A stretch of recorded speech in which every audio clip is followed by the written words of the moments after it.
Good morning, everybody, and I hope you're all getting ready for a beautiful Shabbos. I want to share with you a little thought on the Parsha and a story. So the thought on the Parsha is, finally, at the end of this week, we come to the culmination of the Joseph and his brothers story. And Joseph has reached a point where he cannot hold himself back anymore, and he has to reveal himself to his brothers. And finally, once and for all, tell him that he is their brother Joseph and that he's still alive. So he sends out all of the Egyptians out of the room, and he tells his brother, Ani Yosef, I am Joseph. And the Medrash is surprised because he put his life at risk by doing this. Mind you, these Egyptians that were in the room were his secret service. They're there to protect him. And he sends out the secret service.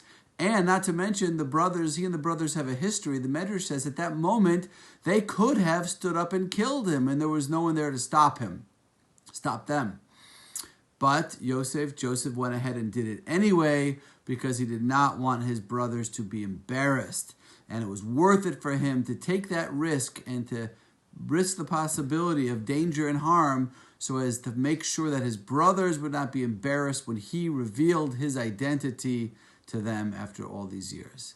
Amazing sensitivity that we see on the part of Joseph. And it reminded me of a story that I heard a while ago from my good friend Yehuda Polstein. Yehuda, if you're listening, it's a shout out to you. A great story about a rabbi who was a teacher at a school. And he was at a wedding, and he saw his teacher, his Rabbi, from when he was a young kid, I think in 3rd or 4th grade. And he went over to his Rebbe, who he hadn't seen in years, and he said, "Oh, Rabbi, good to see you. I'm so-and-so. Do you remember me?" And the rabbi said, "Yeah, I think I remember you." He said, "It's because of you that I decided to become a rabbi and to be a teacher in a school."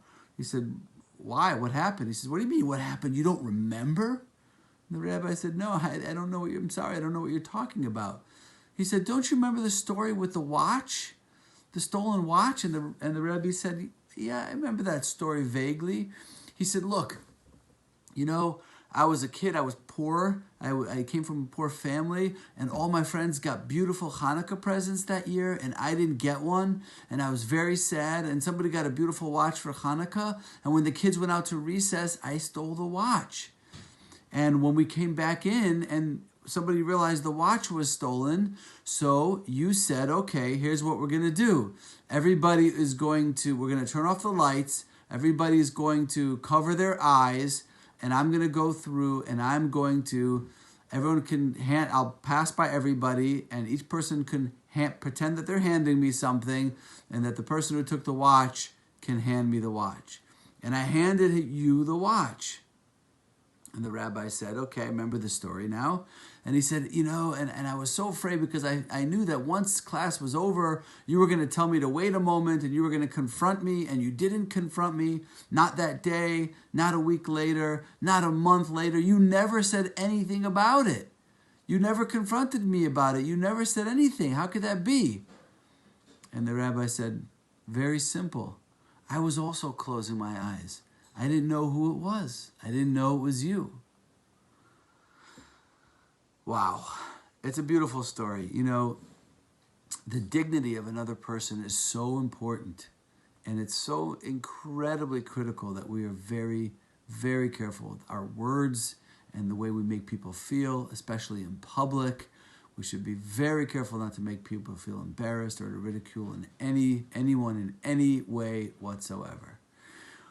All right, have a wonderful Shabbos, everybody, and we will see you next week. Shabbat Shalom.